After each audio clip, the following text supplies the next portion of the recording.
My name's Carol, just a regular high school teacher with a love for old books and a quiet life. My world changed when I met David at the school fair.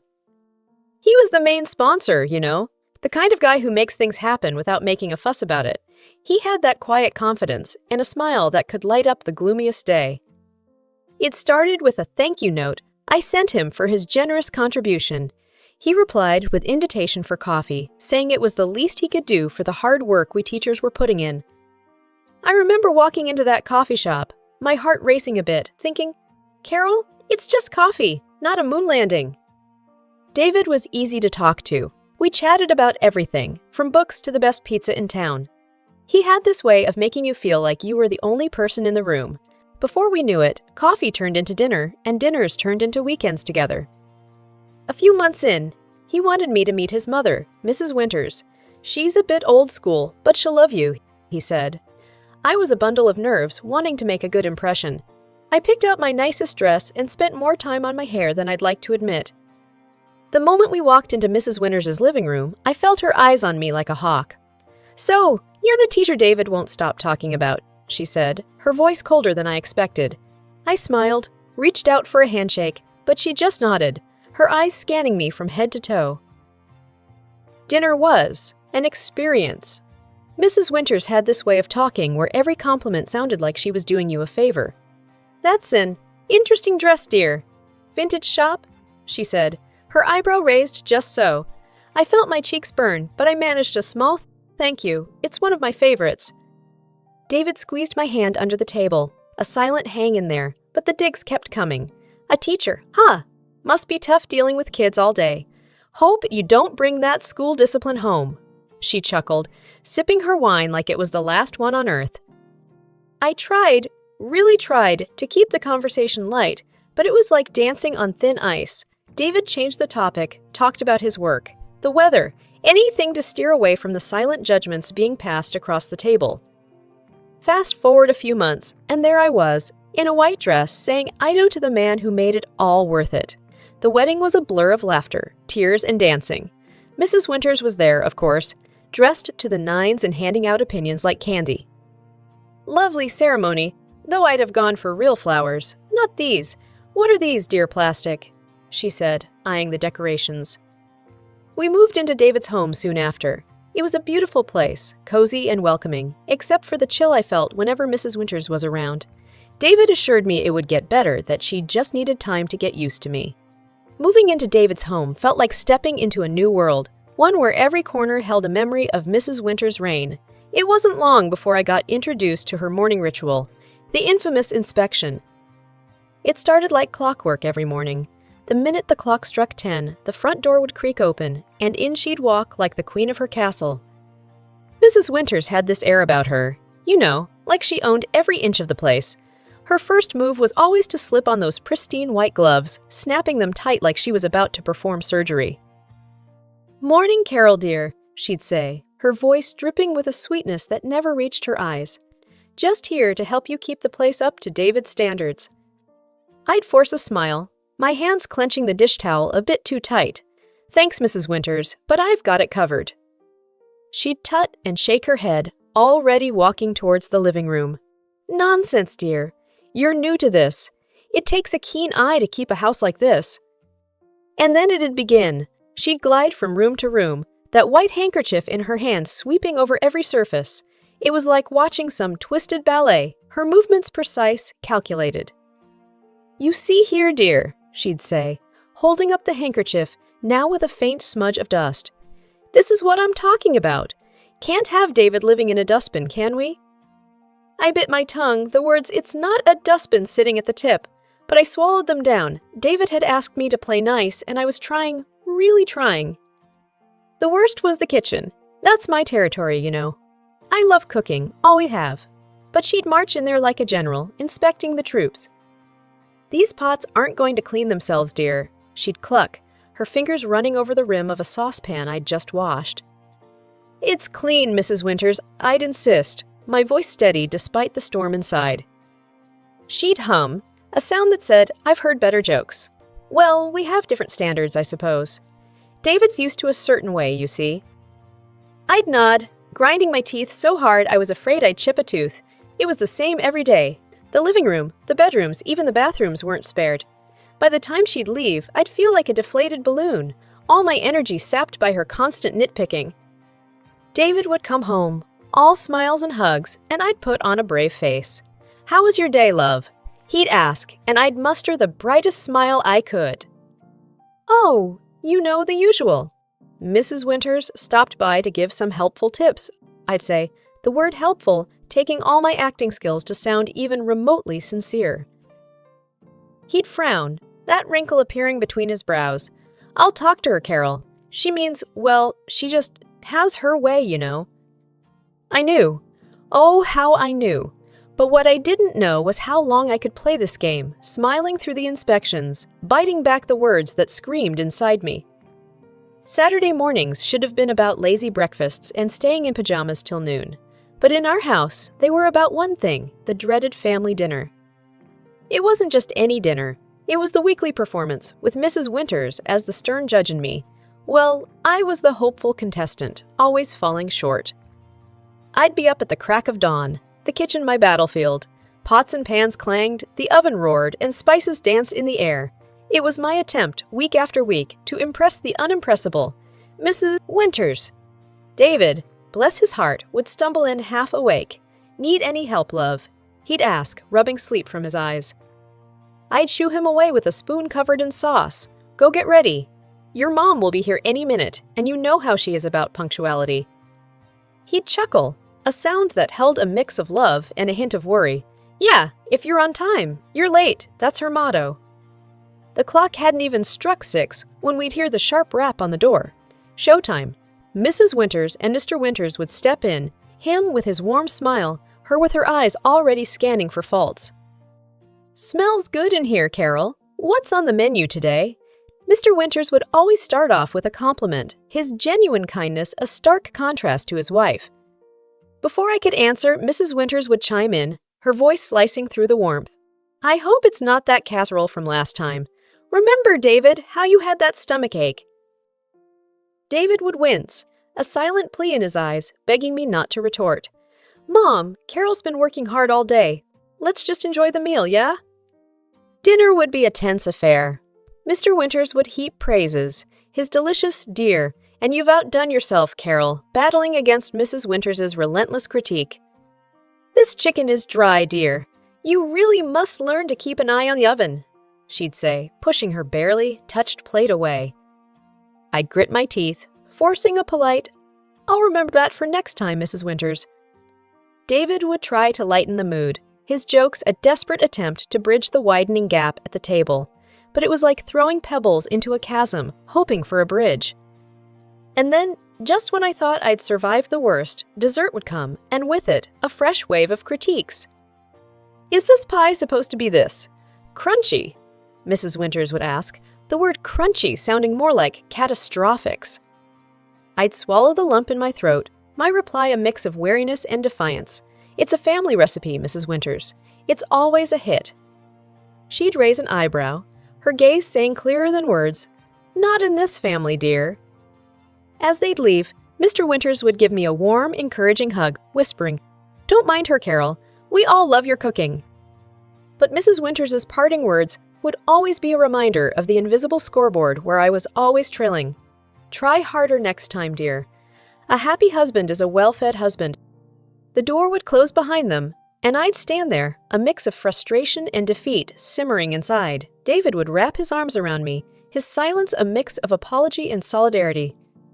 "It's just one night a week, love. We'll get through this," he'd whisper, his words a lifebuoy in the stormy seas of Saturday dinners. The news of the pregnancy should have been a moment of pure joy, a new chapter for David and me.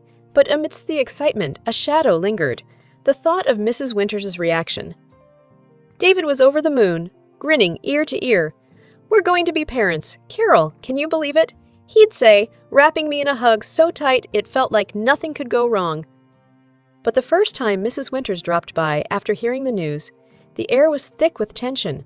I braced myself for her words, hoping maybe, just maybe, this new life might soften her. "Well, I do hope you've read up on parenting, Carol. It's not all cooing and cuddling, you know, she started, her tone as sharp as ever. I bit back a sigh, a fake smile plastered on. We're thrilled, Mrs. Winters. And yes, we're reading a lot, getting ready for the baby. She sniffed, peering at me like she was assessing if I was up to the task. Well, make sure you follow the right books. Some of these modern ideas are just nonsense. David squeezed my hand under the table, a silent message of support. But as the weeks turned into months, the pressure didn't ease. Mrs. Winters's visits became a litany of advice and thinly veiled criticism. You're not eating enough greens, Carol. You want the baby to be healthy, don't you? She'd say, eyeing my plate like it was a crime scene. Or make sure you're not being too lazy. Exercise is important, but don't overdo it. You wouldn't want to harm the baby. It was a no-win situation. Do too little and I was careless. Do too much and I was reckless. The breaking point came one quiet afternoon. Mrs. Winters had just left. Her parting words, make sure the nursery is painted soon. You don't want the baby coming home to an unready house, ringing in my ears. David found me in the nursery, the paint samples scatter around, tears streaming down my face. Carol, what's wrong? Talk to me, love, he said, his voice laced with worry. I let it all out. The frustration, the hurt, the exhaustion. I can't do this anymore, David. It's like I'm walking on eggshells in my own home, your mother. It's just too much. David's face hardened, a rare sight. I'll talk to her, Carol. This ends now. You and the baby are my priority. And he did. That evening, I heard hushed, tense voices from the living room. I couldn't make out the words, but the tone was clear. David was setting boundaries, fighting for our little family. The next day, Mrs. Winters's visits stopped. No more morning inspections, no more veiled insults. It was a relief, yet the silence felt heavy, charged with unsaid words and unresolved tensions. David was quieter too, his smiles not reaching his eyes. She's my mom, Carol. It hurts, but you and the baby come first. Always? I held him close, the future uncertain but our resolve clear. We were a team, and we'd face whatever came next, together. 7 years flew by since Lily, our little bundle of joy, came into our world. David was a doting father, his love for Lily shining in his every action. My father-in-law, a gentle soul, adored his granddaughter, his face lighting up with every giggle and every new word Lily spoke. But there was a chill that never thawed, a coldness that lingered in the air whenever Mrs. Winters was around. She kept her distance from Lily, her words as sharp as ever. Children should be seen and not heard, she'd say, dismissing Lily's cheerful chatter as nothing more than noise. Lily, with her big heart and innocent eyes, couldn't understand why her grandma wasn't like the ones in her storybooks. She'd try, in her own sweet way, to win over Mrs. Winters. Look, Grandma, I drew this for you, she'd say, holding up a crayon masterpiece. Mrs. Winters would barely glance at it, her voice devoid of warmth. That's nice, dear. Now go play, Grandma's busy. But Lily never lost her spirit. She found her passion early, cooking. The kitchen was her kingdom, her small hands skillfully mixing, stirring, and baking. Every weekend was a new adventure, her culinary creations a source of pride for us. Look, Daddy, I made cookies, she'd exclaim, her face beaming as she presented her latest work. David would scoop her up, his laughter filling the room. Chef Lily, you have outdone yourself! These are delicious! Even my father-in-law couldn't resist Lily's kitchen magic. My little chef, he'd say, his eyes twinkling as he took a bite, you'll be running your own restaurant in no time. Their words were a balm to Lily's soul, a stark contrast to the cold indifference she received from Mrs. Winters. But children have a resilience, a way of focusing on the love they receive, not the affection withheld. One evening, as Lily set the table, her latest culinary creation taking center stage, she looked up at me, her eyes serious. Mom, why doesn't Grandma like my cooking? Doesn't she like food? I knelt beside her, my heart aching with the innocence of her question. Sweetheart, Grandma, she's just different. But your cooking is wonderful, and Daddy and Grandpa and I, we love it. That's what matters, right? Lily nodded, her smile returning, the shadow of Mrs. Winters's indifference brushed aside by the love of those who mattered most. The Christmas invite from Mrs. Winters was a surprise, but Lily's excitement at the chance to showcase her cooking made us accept. Together, we baked gingerbread and apple pie, her little hands working diligently, her eyes sparkling with pride. "Grandma and everyone are gonna love these, right, Mom?" she'd ask, her confidence as warm as the oven. "Absolutely, sweetheart," I'd reassure her, though a part of me dreaded the unpredictable tides of Mrs. Winters' approval. Arriving at the bustling house, we placed our dishes on the grand Christmas table, an array of colors and smells that promised a feast. Lily's face was a picture of joy and anticipation as we mingled, catching up with relatives we hadn't seen in ages. But as we settled at the table, ready to share the meal and the joy of the season, Lily's excitement turned to confusion, then distress. "Mom, where's our gingerbread and pie?" she whispered, her small voice trembling. I scanned the table, a sinking feeling in my stomach. Our dishes were missing. Mrs. Winters at the head of the table was holding court, her laughter ringing out clear and sharp. I approached her, my voice firm but polite. "Mrs. Winters, the dishes Lily and I brought, where are they?" Her laughter cut through the festive hum, cold and piercing. "Oh, those." "I tossed them out, dear. We can't risk serving just anything to our guests, can we?" The room fell silent, the air heavy with shock and disbelief. Lily's eyes filled with tears, her dream of sharing her love through her cooking dashed in an instant. "But I made them for everyone. I worked so hard," she managed to say, her voice a fragile whisper against the weight of her grandmother's harsh words. Mrs. Winters shrugged, her eyes void of any warmth. "Well, dear, not everything made with love is fit for the table. Better safe than sorry." That was the last straw. David, who had always been the bridge between his mother and our family, stood abruptly, his chair scraping against the floor loudly. "Mom, that's cruel. How could you?" he said, his voice steady, but loaded with an anger I had rarely seen in him. "Lily poured her heart into those dishes. She wanted to share something special, and you just threw it away like it was nothing." Mrs. Winters' smile faltered, her eyes widening in surprise. This was not the mild-mannered son she was used to. "David, I was just—" "No, Mom, you went too far. Disrespecting Carol is one thing, but hurting Lily, your own granddaughter, that's something I can't and won't forgive." He interrupted, his disappointment and anger clear and unwavering.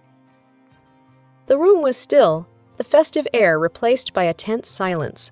Mrs. Winters sat there, the impact of David's words hitting her. She had expected compliance, maybe a few whispered complaints, but not this.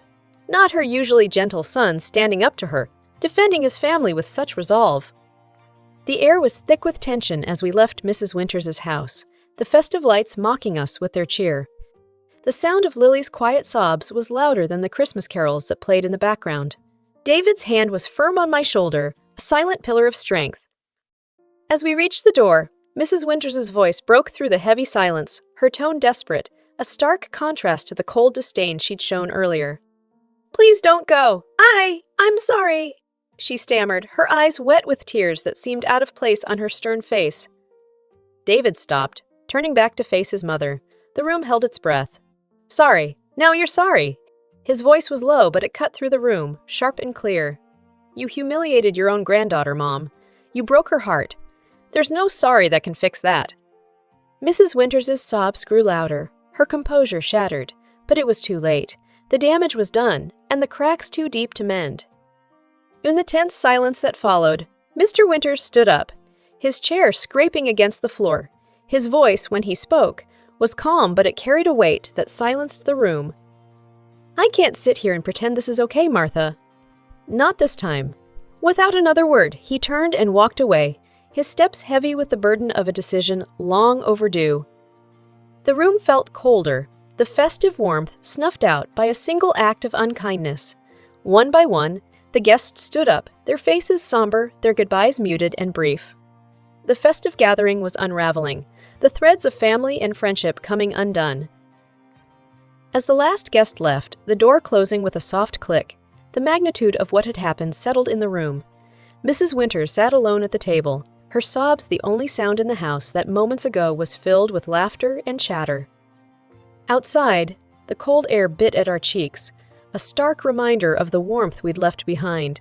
David's arm was around Lily, her small body leaning into his for comfort. We walked in silence, the weight of the night pressing down on us. Back home, as we sat in the living room, the Christmas tree lights twinkling softly, a sense of peace settled over us.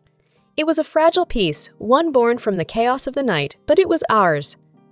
Lily, nestled between us, her tears dried, but the hurt still fresh in her eyes, looked up and whispered, "Are we okay, Mom, Dad?" David hugged her closer, a silent vow in his embrace. "We're more than okay, sweetheart. We're together, and that's all that matters." And in that moment, as we held each other, the trials of the night receded, leaving behind a simple truth.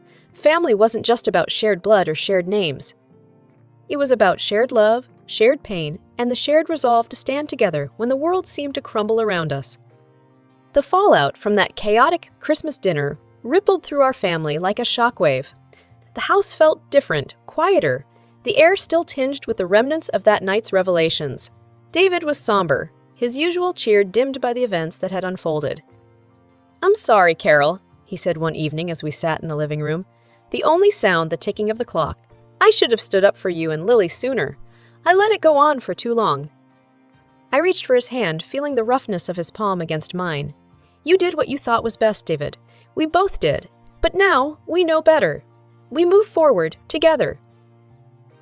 He nodded, the lines on his face softening. But the true shock came the next day when Mr. Winters showed up at our doorstep, his eyes weary, a deep frown creasing his forehead. "Can I come in?" he asked, his voice barely above a whisper. David opened the door wider, concern etched on his face. "Of course, Dad. Is everything okay?" Mr. Winters took a seat, his hands clasped tightly in front of him. "I've been doing a lot of thinking since Christmas," he started, his voice trailing off. We waited, the tension thick in the air. Finally, he looked up, his eyes meeting ours. "I can't believe Martha could be so cruel, so heartless to her own granddaughter. I never imagined she could go that far." David shifted in his seat, the weight of his father's words heavy on his shoulders. "Dad, Mr. Winters raised a hand, stopping him mid-sentence. "No, David, I should have seen it, should have done something sooner. But I didn't, and now I'm thinking about a divorce." The word hung in the air, heavy and unexpected. Divorce wasn't a word thrown around lightly in our family, and coming from Mr. Winters, it was a bombshell. "Divorce!" David echoed, disbelief coloring his tone. Mr. Winters nodded, a resolute look on his face. "I can't be with someone who shows such cruelty, not just to Carol and Lily, but to her own family. I've turned a blind eye for too long, hoping things would change. But after what happened at Christmas, I can't ignore it anymore." We sat in silence, each lost in our thoughts. The decision was monumental, not just for Mr. Winters, but for all of us. It was a line in the sand, a declaration that enough was enough. "Whatever you decide, Dad, we're here for you," David said, his voice firm. "You've always been there for us, and that won't change." Mr. Winters smiled, a weary, sad smile. "Thank you, son. That means more than you know." In the days that followed, our family found a new rhythm, a new way of being. The shadows of the past lingered, but so did the promise of a fresh start, a chance to build something stronger and more resilient from the broken pieces. Lily's laughter returned, filling the house with a warmth that pushed back the darkness. And as we sat together, the three of us with Mr. Winters now a more frequent visitor, I realized that family wasn't about tolerating the intolerable. It was about standing up for each other, about choosing love and respect over blood and tradition.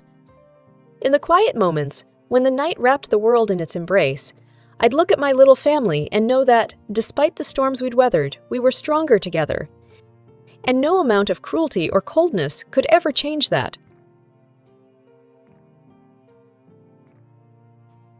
I stared in disbelief at Olivia, my daughter-in-law, standing over the toilet with my antique diamond earrings dangling from her fingers. Her face drained of color as our eyes met. I was just admiring them, she stammered, her voice trembling. "In my bathroom, with the door closed?" I challenged, my heart pounding. Those earrings were the last gift from my late husband before cancer took him. Olivia swallowed hard. "I'm sorry. I shouldn't have."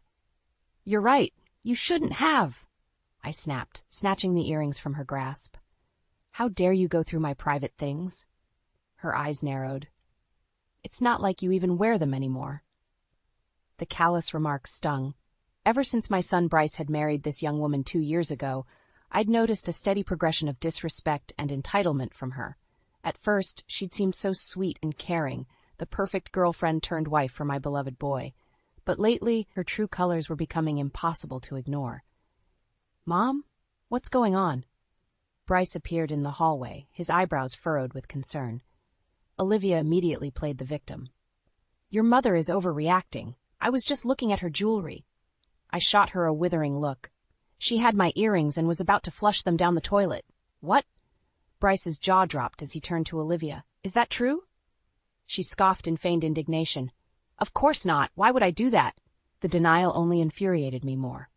Don't lie. I caught you red-handed.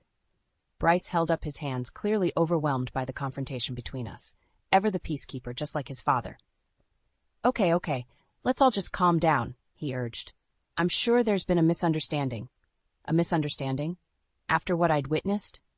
My own son was making excuses for her repetitive, concerning behavior. I took a deep breath, fighting the swell of anger and disappointment. Bryce had always been so kind-hearted, so loyal to family. How could he be so blind to the truth about his wife? Bryce, you need to have a serious talk with your wife about respecting boundaries and people's property, I stated firmly. This has gone too far. Olivia jutted out her chin defiantly. I don't need to be scolded like a child. As the two continued bickering, I clutched the earrings tightly in my fist, wondering just how far Olivia's disrespect would go, and what I'd have to do to make her see the consequences. A few days after the earrings incident, Bryce dropped another bombshell over dinner. Olivia and I are going to move in here for a little while, he announced casually, as if discussing the weather. I nearly choked on my food. Excuse me? You're moving back in? Olivia nodded sweetly. Just until we can get back on our feet financially. How long is a little while? I pressed, my voice tight. The last thing I wanted was that woman living under my roof again. Bryce shrugged. A couple months, tops. My job cut my hours, and Olivia's paycheck barely covers her student loans. Of course, the classic excuse. I bit back a sarcastic remark, forcing a strained smile. Well, I suppose that would be all right, for a short period. 2 months turned into 4, then 6. All the while, Olivia treated my home like a hotel, lounging about and leaving messes everywhere for me to clean up after her. The disrespect was maddening. Don't you have any pride? I finally erupted one morning, gesturing at the pile of dishes and clutter she'd left in the living room. This isn't how I raised your husband. Olivia rolled her eyes. Relax, Francine. I'll get to it later. It's Mrs. Lawrence to you, I snapped. And later isn't good enough. This is my house. She sneered. Well, I'm Bryce's wife. I have as much right to be here as you. The audacity of that comment left me speechless. As much right? I was the homeowner, the one allowing them to stay rent-free out of the goodness of my heart. When Bryce returned home, I wasted no time venting my frustrations. Your wife is being completely disrespectful and lazy, I fumed. If she's not going to follow the house rules, she needs to find other arrangements. To my dismay, Bryce simply made more excuses for her behavior. Come on, Mom.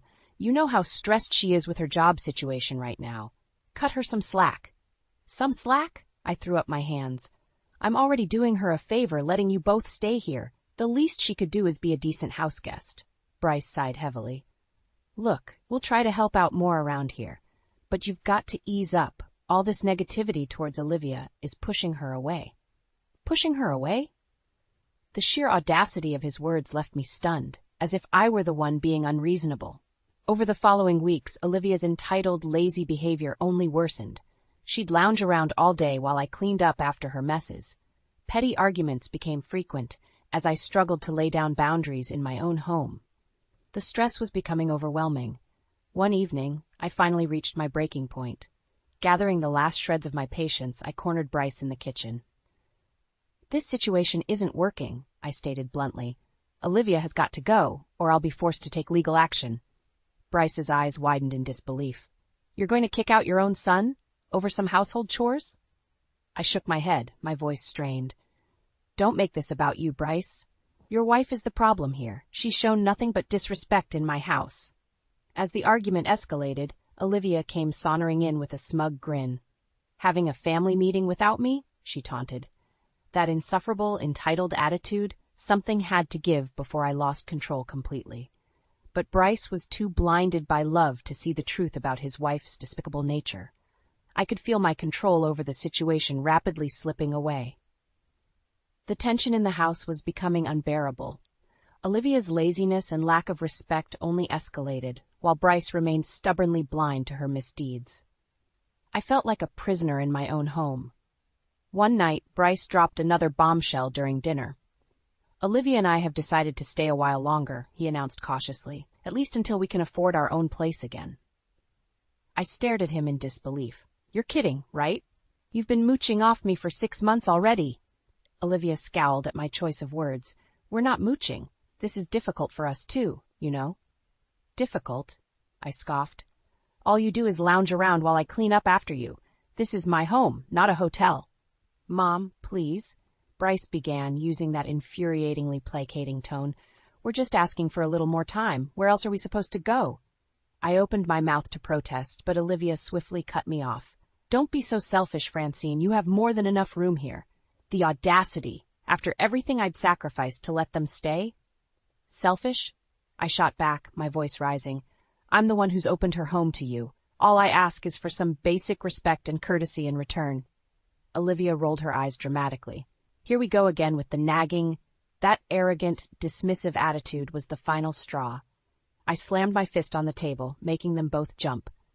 That's it. I've bent over backwards trying to be accommodating, but you've become nothing but an ungrateful freeloader, Olivia. I want you out of my house. Bryce immediately came to his wife's defense, as usual. Don't talk to her like that. We'll find somewhere else if that's how you're going to be. Good, I shot back recklessly. At least I'll have some peace and quiet for once. We argued bitterly until Olivia abruptly stormed off in a huff. Bryce shook his head, looking utterly dismayed. This has gotten way out of hand, Mom. If you can't be civil to my wife, maybe it is best we make other arrangements. His words struck me like a physical blow. Was he truly choosing Olivia over his own mother? After everything I'd done for them, the thought crushed me. I suddenly felt very old and alone. I don't want that, Bryce, I managed, struggling to keep my composure. But your wife refuses to show any respect in my own home. I'm at my wit's end here. He sighed heavily. Then I don't know what to tell you. We're stuck in a bad situation, but Olivia is my priority now. I have to stand by her. Hearing him place that vile woman's needs over mine twisted the knife deeper. This was my own son, my flesh and blood, choosing an entitled, lazy freeloader over his own mother. I could no longer hold back the tears. You'd really abandon your own family for her? Bryce looked pained but resolute. I'm not abandoning anyone, Mom. I'm just supporting my wife like any man should. His naive loyalty sickened me. Couldn't he see how terribly Olivia was manipulating and using him? Using us both? As I watched him retreat to the bedroom, I felt a cold sense of dread creep over me. I was quickly losing control of the situation. And something had to be done before that awful woman took complete advantage. I may have been backed into a corner for now. But I refused to be bullied and disrespected any longer, not in my own house. If Olivia wanted a war, then I would give her one she'd never forget. In the days following our blowout argument, an uneasy truce settled over the house. Bryce and Olivia kept to themselves, while I seethed in private over her continued disrespect and laziness. The tension was suffocating. Then one morning, I noticed my diamond tennis bracelet was missing from its usual spot on my dresser. Bryce, I called out, trying to keep the panic from my voice. Have you seen my bracelet anywhere? He poked his head into the bedroom with a quizzical look. No. Why would I have your bracelet? Well, it's gone missing, I replied tersely. And the only other person who's been in my room is Olivia. Bryce's expression hardened at the implied accusation. You're not seriously thinking Olivia took it, are you? Of course not, I lied, struggling to keep my cool. But it wasn't just misplaced. That bracelet was my late husband's last anniversary gift to me. A flicker of concern crossed his face, but he quickly smothered it. Look, I'm sure it'll turn up somewhere. But accusing Olivia of taking it is really messed up, Mom. I opened my mouth to protest, but the sound of the bathroom door opening cut me off. Olivia emerged, her eyes going wide like a deer in headlights when she saw us. "Everything okay?" she asked in an artificially sweet tone. "No, everything is not okay." I snapped before Bryce could respond. "My diamond tennis bracelet is missing. The one Dad gave me right before he—" My voice caught in my throat as the implication hit me. If Olivia had stooped so low as to take that priceless, sentimental piece of jewelry. Bryce looked utterly bewildered. "Olivia wouldn't take your bracelet, Mom. You're overreacting." But I could see the panic flickering in Olivia's eyes as the realization of being cornered set in. "Well?" I pressed, taking a step towards her. "Do you have anything to say for yourself?" Her expression hardened. "You've already made up your mind about me, haven't you? Why should I even bother defending myself?" "Because you're accusing my wife of being a thief," Bryce interjected heatedly. Olivia whirled on him. "No, Bryce, let her rant. Let her make a fool of herself for once." The sheer audacity of her denial left me stunned. She was such an expert liar and manipulator, so skilled at twisting the narrative to her advantage. "You little brat," I seethed, barely able to contain my rage. "I know you took it. Your greedy eyes have been all over my jewelry from day one." Bryce quickly stepped between us, playing peacemaker as usual. "Enough! This arguing has to stop now. I'll stop when that gold-digging wife of yours stops stealing from me," I shot back recklessly. Olivia's eyes went wide with feigned hurt. "How dare you?" But I could see the cracks in her facade, the briefest flicker of panic and guilt that told me everything I needed to know. She had taken that bracelet and likely many other valuables over these past months. The realization made my blood boil. Not just disrespect anymore, but outright theft from her own family. I'd been more than patient, more than accommodating, only to be repeatedly stabbed in the back. If Bryce wasn't going to put his foot down, I knew I'd have to take matters into my own hands. Enough was enough. "We're going to get to the bottom of this," I stated, struggling to keep my voice steady. "And if you are responsible, Olivia, there will be consequences, serious ones." She opened her mouth as if to protest, but seemed to think better of it. A tense, furious silence stretched between us all. I could feel control of the situation rapidly slipping through my fingers, but I'll be damned if I'd let that deceitful little schemer take advantage of me in my own home any longer. After the confrontation over my missing bracelet, the atmosphere in the house was utterly toxic. Bryce remained stubbornly defensive of Olivia, refusing to even entertain the possibility that she had stolen from me. "You're letting your grudge against her cloud your judgment," he accused after another heated argument. "Olivia may be a lot of things, but a thief? Come on, Mom." His blind loyalty infuriated me to no end. How could he not see through her manipulative lies and excuses? "Then where is my bracelet, Bryce?" I challenged. "It didn't just sprout legs and walk away." He shook his head in exasperation. "I don't know, but accusing her with no proof is only going to further divide this family." Proof. The word rang in my ears like a whispered taunt. If only I had undeniable evidence of Olivia's misdeeds to make Bryce see the truth. The thought gnawed at me over the following days until a possible solution emerged. If she was so emboldened to steal from me in my own home, chances were it wasn't her first offense. I needed a way to catch her red-handed. One afternoon, while Bryce was at work, I seized the opportunity to bring up the idea to Olivia. "Since my valuables keep disappearing, I've decided to install security cameras around the house."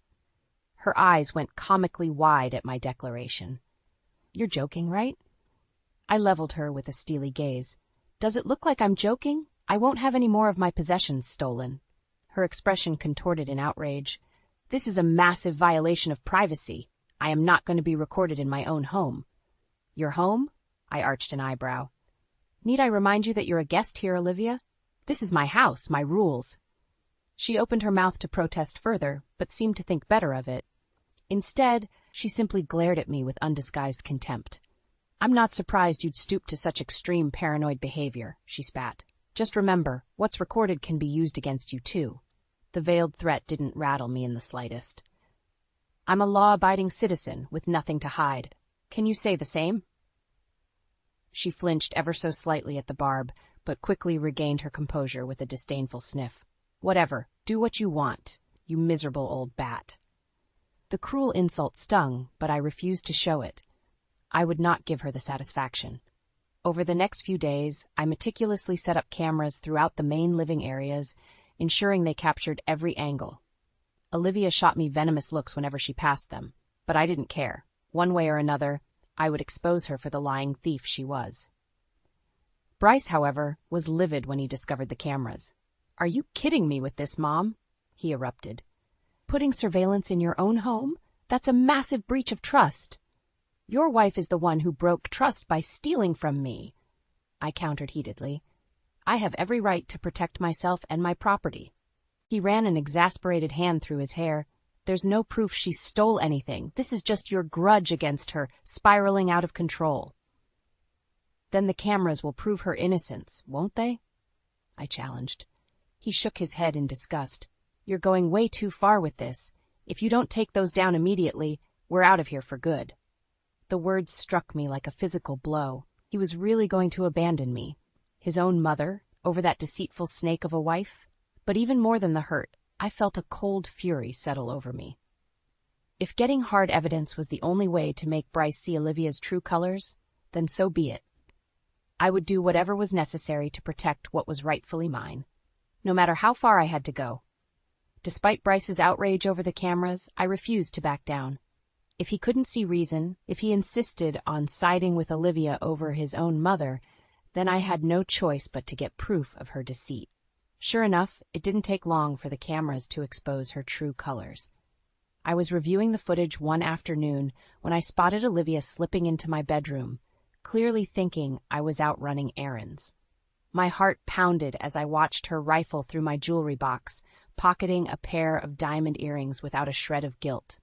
White-hot fury coursed through me as the evidence of her betrayal played out right before my eyes. That lying, thieving little serpent. I stormed into the living room just as she was emerging from my bedroom, the earrings still clutched in her hand. She froze like a deer in headlights. You, I sputtered, struggling to find words amid my rage. Olivia quickly regained her composure, putting on an air of feigned innocence. "Francine, I can explain. Save your lies?" I roared, snatching the earrings from her grasp. "I have you on camera, you deceitful brat, stealing from me in my own home." Her expression contorted into an ugly sneer. "So what? You've treated me like garbage from day one. I was just taking a few trinkets as compensation." "Compensation?" I echoed in disbelief. "For me opening my home to you out of the goodness of my heart? You're delusional." Olivia jutted out her chin defiantly. "It's not delusional to expect a basic level of respect and decency, but clearly that's too much for a miserable, bitter old woman like you." The cruel insult felt like a slap to the face. Before I could retort, the front door swung open and Bryce stepped inside from work. His eyes went wide at the heated confrontation before him. "What's going on here?" I whirled towards him, earrings in hand. "Your thieving wife is what's going on. I have proof, on camera, of her stealing my valuables." Bryce's gaze bounced between us, utterly bewildered. Olivia quickly tried to spin her web of lies. "Francine is twisting everything. Those are my earrings, and she just barged in and attacked me." "Don't you dare play the victim!" I raged, feeling hot tears of fury burn in my eyes. "I caught you red-handed, you ungrateful, entitled little—" "Enough!" Bryce shouted, bringing the screaming match to a halt. He turned to Olivia, his expression hardening. "Is it true? Did you steal from my mother?" For a brief moment, I saw the flicker of guilt and shame cross her face before the mask of indignation slipped back into place. "She's got her precious cameras rolling," Olivia spat bitterly. "Why don't you see the proof for yourself?" An uneasy silence fell over the room. Bryce looked utterly crestfallen, as if the reality were finally unavoidable. I need to see this footage," he said in a strained voice. "Then we can discuss." His words trailed off, the unspoken implication hanging in the air, that this could very well be the breaking point, the moment where harsh truths and consequences could no longer be avoided. I felt a grim sense of vindication as I led them to the recorded evidence. My son would finally be forced to accept his wife's deceitful criminal ways. But even that seemed like cold comfort as the divide in our family grew ever wider. Olivia's greed and cruelty had brought us to this ugly crossroads, and I feared there would be no turning back, no matter how the chips fell. After being caught red-handed on the security footage, you'd think Olivia would have some semblance of shame or remorse. But that deceitful woman remained defiant and unapologetic as ever. So I took a few little trinkets, so what? She sneered when Bryce demanded an explanation. Your mother has been treating me like a prisoner in my own home. Bryce looked utterly crestfallen as the reality sank in. Olivia, you stole from my own mother. That's not okay, no matter how you try to justify it, she scoffed derisively. Don't play dumb, Bryce. You know how miserable and controlling she's been towards me. By letting you stay here rent-free? I interjected hotly. By opening my home to you when you couldn't support yourselves? Olivia whirled on me with undisguised contempt. Oh, don't act so high and mighty. You've had it out for me from day one, you bitter old. That's enough, Bryce shouted, cutting off her vicious tirade. He turned to me, his expression pained. Mom, I'm so sorry you had to go through this. I never imagined Olivia could stoop so low. His words should have given me solace after all her cruelty and disrespect. But they only filled me with dread over what vile act she might attempt next. Sure enough, in the following days, Olivia's behavior took an even darker turn. She stopped speaking to me entirely, shooting venomous glares my way while making snide comments under her breath, an unrelenting campaign of intimidation. Then the really twisted games began. First, it was little things, my belongings going missing only to turn up in bizarre places, my reading glasses stashed in the freezer, my sewing kit dumped into the toilet, juvenile pranks clearly designed to upset and unnerve me. When I tried confronting her about it, she'd play dumb with that infuriatingly innocent look. Maybe you're just losing your marbles in your old age, Francine? I knew she was responsible, could feel it in my gut. But without proof, Bryce seemed hesitant to accuse his wife of such cruelty. The final indignity came when I received a letter stating that an anonymous complaint had been filed against me for running an illegal boarding house out of my home. This has gone too far, Olivia, I erupted after reading the sickening letter. Trying to get me evicted from my own property? Over what, some stolen jewelry? She blinked up at me with those big doe-like eyes. Whatever are you talking about, Francine? I've just been keeping to myself like you wanted. The blatant lies and gaslighting were enough to make my head spin. How could someone be so utterly devoid of conscience or empathy? Bryce stepped between us, looking just as overwhelmed and dismayed as I felt. Mom, you can't seriously think Olivia is behind that fraudulent complaint. Of course I do, I shot back, fighting the urge to slap that smug look off Olivia's face. She's been tormenting me for weeks as payback for exposing her as a thief. Olivia's expression hardened like ice. You're the one making ridiculous accusations with no proof, as usual. I'm just the victim here. The audacity of her playing the victim after all she'd put me through, it was unforgivable, unconscionable. In that moment, something inside me finally snapped. I would no longer be bullied and tormented by this vindictive, entitled little monster. Not in my own home. If she wanted a war, then she had better be ready for the fight of her life. Because this time, I would not back down until I had justice, no matter what it took. After Olivia's cruel attempt to have me evicted, I knew I had to take decisive action. Her escalating campaign of intimidation and torment had gone too far. It was time to fight fire with fire. First order of business was gathering all the evidence I had, the footage from my security cameras, documentation of her pranks and missing valuables, even that fraudulent complaint letter. I compiled it all meticulously into a file, my hands shaking with rage and determination. Next, I paid a visit to the best lawyer in town, a stern, no-nonsense woman named Patricia. She listened intently as I laid out Olivia's pattern of abuse and theft. This is a clear-cut case of harassment and exploitation of an elder, Patricia stated after reviewing my evidence. Not to mention the stolen valuables could constitute grand larceny charges. Relief washed over me at her blunt assessment. Finally, someone who could see the situation for what it was.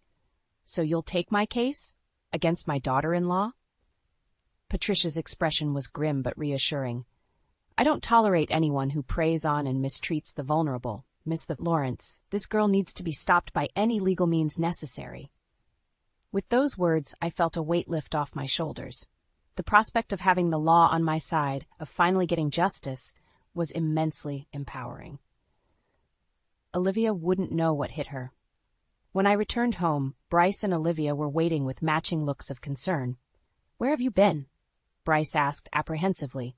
"We were starting to worry when you didn't answer your phone." I leveled a look at Olivia, filled with a new sense of emboldened calm, dealing with something I should have handled a long time ago. Her brow furrowed with a flash of unease. What's that supposed to mean? Instead of answering, I pulled out the paperwork Patricia had prepared and slid it across the table. "A restraining order petition?" Bryce sputtered, quickly scanning the documents. "And intent to pursue charges for theft and harassment?" Olivia's eyes went wide with panic. "You're insane! You can't do this!" "I am well within my rights," I stated firmly. "I have more than enough evidence of your despicable behavior, your cruelty and disrespect towards me in my own home." She opened her mouth, but seemingly thought better of protesting. A look of cold fury contorted her features. "This is a mistake, Francine," she hissed through gritted teeth. "A huge mistake." Bryce's expression was utterly crestfallen as he looked between us. I can't believe it's come to this. Mom, are you sure this is what you want?" My gaze remained steely. "Your wife has given me no choice. I will not be intimidated or taken advantage of any longer, not after everything I've sacrificed." An uneasy silence fell over the room. Olivia looked like she wanted to lash out, to rage and hurl insults, as she always did, but she seemed to recognize the severity of the situation.